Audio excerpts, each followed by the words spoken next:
Hi, this is Dana Arcuri from danaarcuri.com, and today's topic is Benzo Healing Journey 9-year anniversary. So this week it was my 9-year anniversary of being free from benzodiazepines. And if you have never watched any other video, which there's so many of them, but if you've never watched, then I will tell you that I had been taking Ativan for 9 months, and other people know it as lorazepam. I did not take lorazepam. I had hives and had an allergic reaction to it back in 2010, in which I did receive the brand name, which is called Ativan. So anyways, today we're not going to get into the science or anything major with that. Today's a whole new spin on my benzo healing journey. So what happens is each year I see things in a new light. You know, I gained wisdom, I gained knowledge. I've been very educated and well aware of benzodiazepines and the destruction of this particular drug. For most of you who watch my videos, you already know that I have had very dire consequences from this medication, in which I started my taper in December 2010, and then in January 2011, I was hospitalized to try to taper this medicine, in which it was very unfortunate. I experienced, number 1, prescribed harm, number 2, psych harm, number 3, no informed consent. And so it came down, I'll just say it kind of like a quick summary of what happened. So, I was going through a really hard time, having wicked withdrawals, trying to get off of the Ativan. My physician who prescribed it was out of the country for a month. So I didn't really have a whole lot of help. I was told, oh, you're going to have to just figure it out on your own. Didn't work out too well. I ended up in the hospital. The doctor there who decided to just do an abrupt cold turkey in 4 days. So in 4 short days, yes, you heard me right, he did a fast and furious taper, which was extremely negligent, dangerous, and destructive. Then he decided to discharge me, which began benzo hell. So that's what I call it. You never understand or know or can even fathom how horrific it is to go through benzodiazepine withdrawals until you personally experience it for yourself. So it's easy for a lot of people to have comments and, it's not that hard. And, it's interesting hearing some people and some of the really lame excuses they have and the nasty things they say. But those in the benzo community who have gone through hell and back and have either A, they're on disability now because of injuries, or B, they became suicidal and they were in and out of the hospital, or there's a lot of people that are still in the midst of a benzo taper right now. They all know this is very, very serious. There's so much documentation on it. Go to heatherashton.com, check out the Ashton manual if you need help tapering your benzos. But now we're going to get into, hey, I've had 9 years of wisdom, of knowledge, of healing, of recovery. And the number one thing I could say is every year I walk away knowing something else. There's a new piece of the puzzle that just somehow everything comes together. I see things in a new light. And so I'm now seeing things in a new way that I didn't maybe understand, say 5 years ago, or even 6, 7 years ago. That today now I'm like, okay, I understand what happened. I get it now. I really get it. And so what I wanted to share with you is this new understanding I have, that I have come to view mental health with new set of eyes. And so what I've learned is that I was misdiagnosed. If we want to even think about, why was I prescribed Ativan? Okay, fibromyalgia, insomnia. But when we really think about it, like, was it really fibromyalgia? Why was I having insomnia? If we really get to the root of what was going on with me, I really truly believe the root was complex PTSD and compounded trauma from early child abuse several sexual assaults, and a lot of neglect and abuse in the home front, from my mother. A lot of narcissistic abuse, a lot of verbal abuse, physical abuse, domestic violence. My body had started to show this manifestation of signs. And oftentimes, trauma will show up in our bodies. And when they actually do research on it, they said it's called cellular memory. And what happens is your body remembers everything.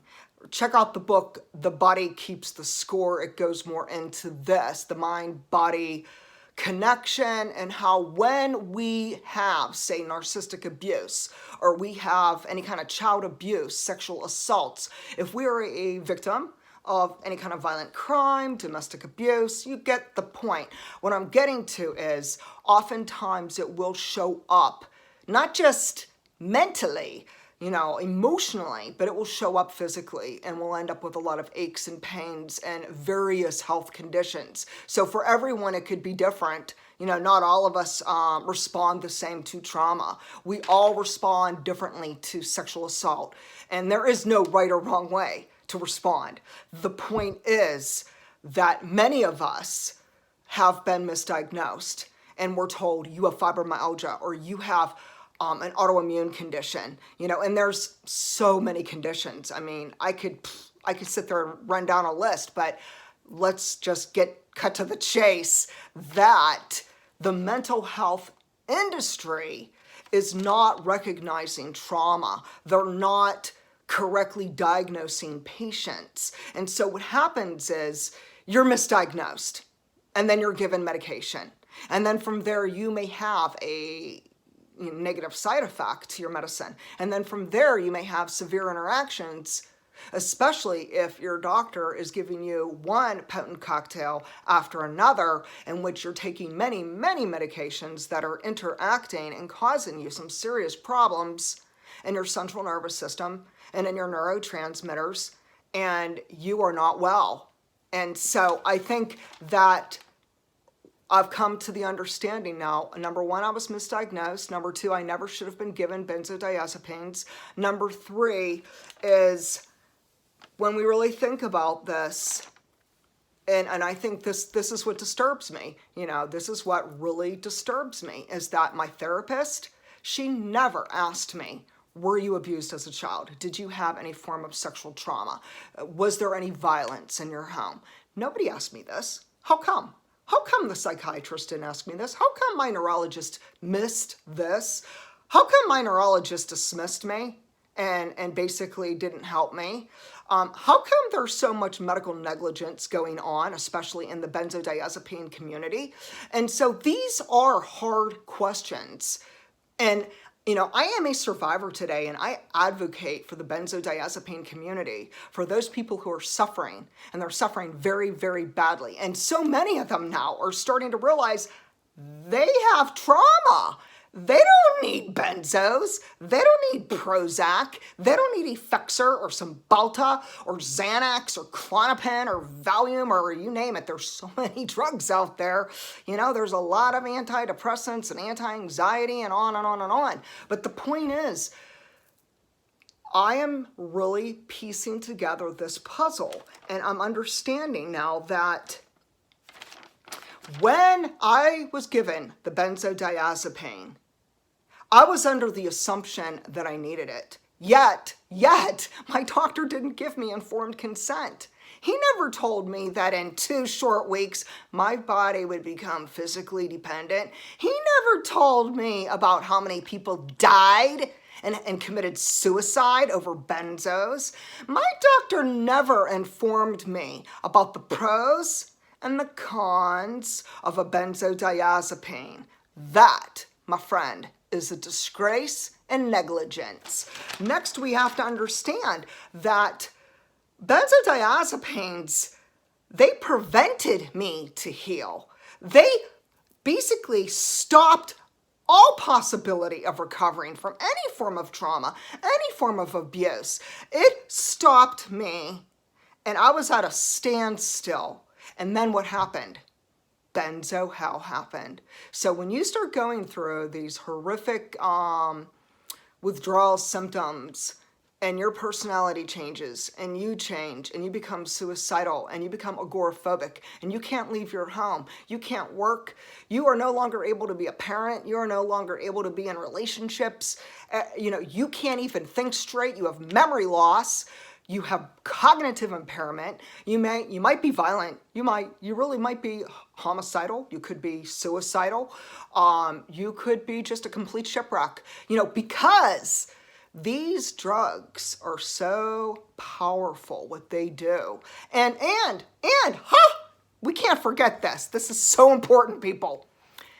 In the paperwork from the pharmacist, it states that benzodiazepines are only supposed to be used and prescribed short-term, under 2 weeks.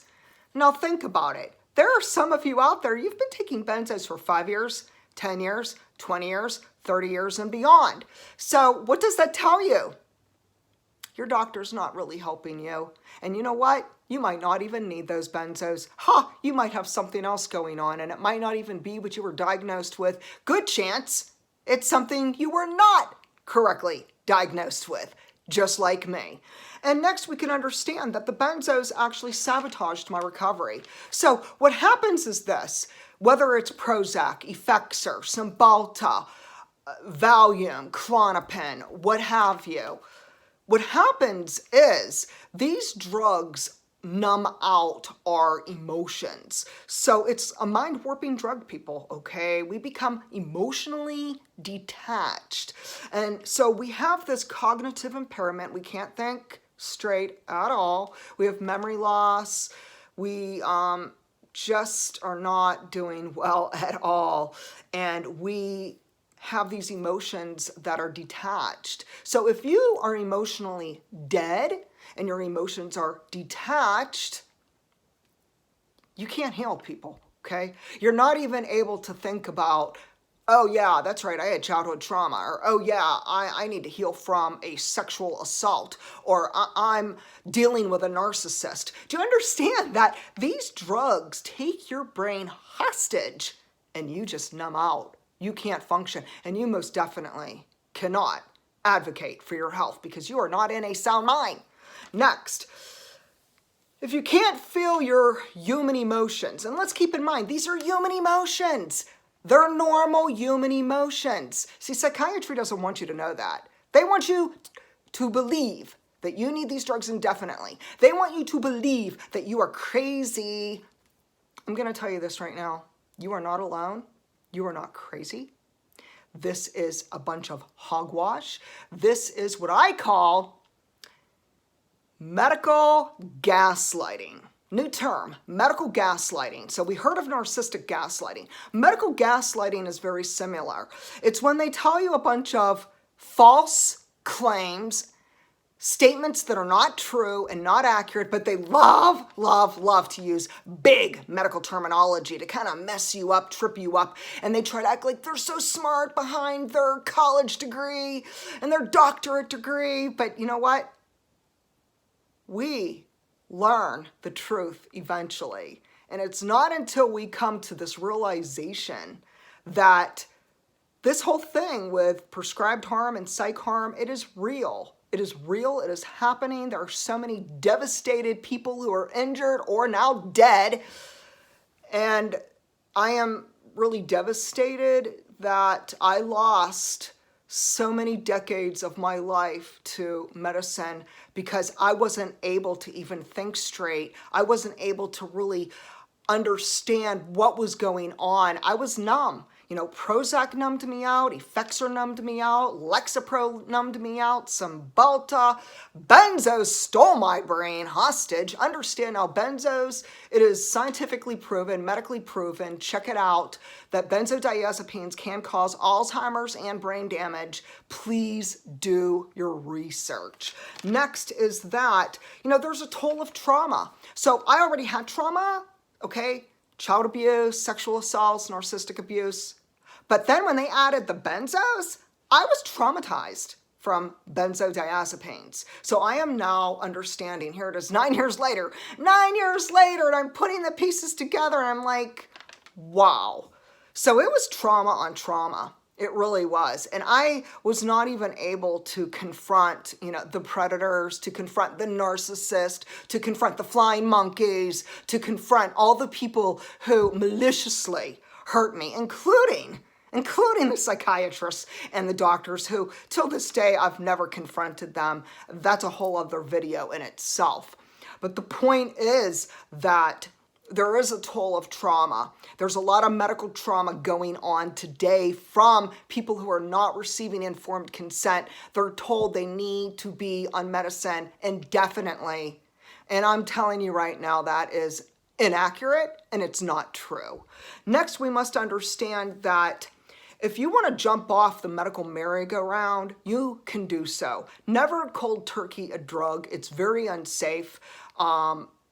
Do your research, really try to find support and read as much as you can, but understand there is hope for healing. Understand that even today, like I'm researching and reviewing and reflecting on my 9 years of trying to regain my health. It was a long uphill battle, people. I'll be the first to say it was hell. It was hell. I have gone through extreme challenges. It was extremely traumatic for me, for my brain, for my body. And it's not until now that I am understanding this in such a better way. And I am realizing that the best thing that ever happened to me was to no longer be on any prescriptions, to actually free my mind from chemicals. And so, I'm still standing. Here it is, 9 years. I'm still standing, people. And you know what? Every year gets better. People always ask me, when does it get better? When do all the withdrawals stop? When do you start finding, better health? And for everyone, please know this, it's different. I can't tell you when you will recover. I don't know you. I don't know your metabolism. I don't know your medical history. I don't know all your conditions. I don't know anything about you. I can't give you any medical advice. So my medical disclaimer is this is just my story. I am an Ativan survivor. I am a benzo survivor. I am a warrior.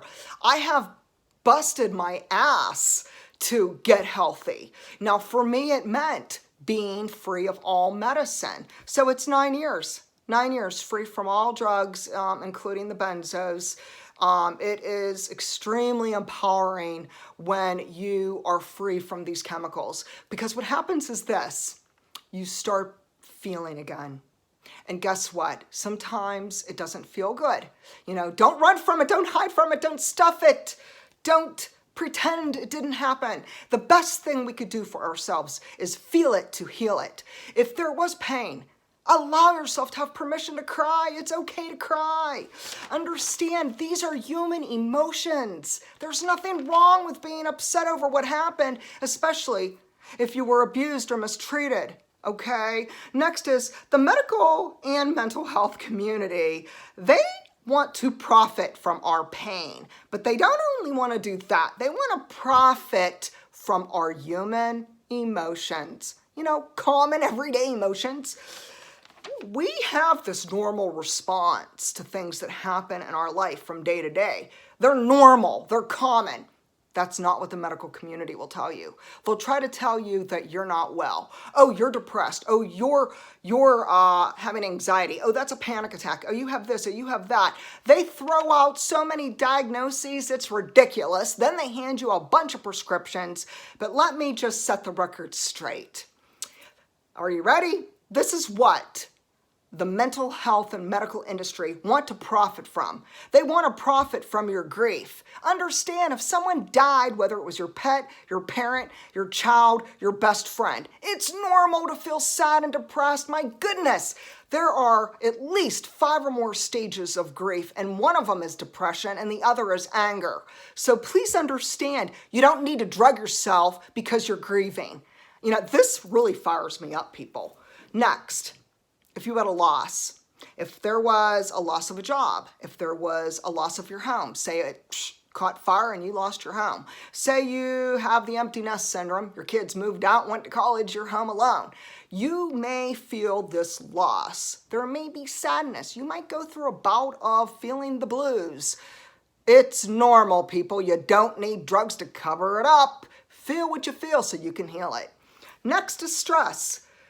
The mental health community is trying to profit from our stress. I mean, my goodness. So you get a flat tire. You don't need Prozac because you have a flat tire, people. You don't need benzos because your boss fired you. Next, trauma. So, the big thing about the mental health community is that they are profiting from trauma. They are not trauma informed. They are not respecting us. They are not acknowledging, addressing, and trying to help us heal naturally from trauma, and this is negligence. Last, we have to understand that when you go through anything like child abuse, narcissistic abuse, toxic people, your brothers, your sisters, relatives, if you have any sexual assaults, PTSD, if you suffered a violent crime, it is very normal for you to be distressed. It's very common to feel sad and to feel mad and to feel burnt out and to feel like you just need to take a break from life. But it doesn't mean you have to pop a bunch of pills and numb out to mind-warping drugs like benzodiazepines. So please educate yourself, people. If you have trauma, if you have any kind of abuse you're dealing with, if you've been challenged with some really rough knocks in life, understand, number one, you're not alone. Number two, it's normal to feel sad, mad, and have just a roller coaster of emotions. And most importantly of all, if you want to heal, you must give yourself permission to feel your human emotions, normal, very normal emotions. Allow yourself to go through the various stages. Allow yourself to express your emotions. If you need to punch a pillow, punch a pillow. You need to scream, you need to cry, you need to cuss, you need to go run. Some people love exercise to just like work off that steam. Do what you need to do to take care of you. In the meanwhile, 9-year anniversary, Benzo-Free. I'm doing much better, people. And I'm definitely on a wonderful healing journey. And the last thing, very last thing I want to say about healing is this. There is no final destination. It's not like you reach this one point and you're like, that's it, I'm healed, all done. No. Healing is like an onion. There's layers and layers, and strip by strip by strip, there's going to be new trauma, new things coming up that you may need to heal from, you need to address, you need to work through. The whole healing journey is this. You do the hard work. Why? Because you're worth it. Because your recovery is worth it. And because, you know what? On the other side of healing is hope and joy and peace. And you, my friend, deserve that. And you could reach out to me and share with me if you've ever tried benzos or had any medicine mess up your healing pathway. Talk to me about what's going on with you, and feel free to share your own story with medicine or with grief or trauma or what have you. And you could visit me at detached.com. Thanks and have a great day.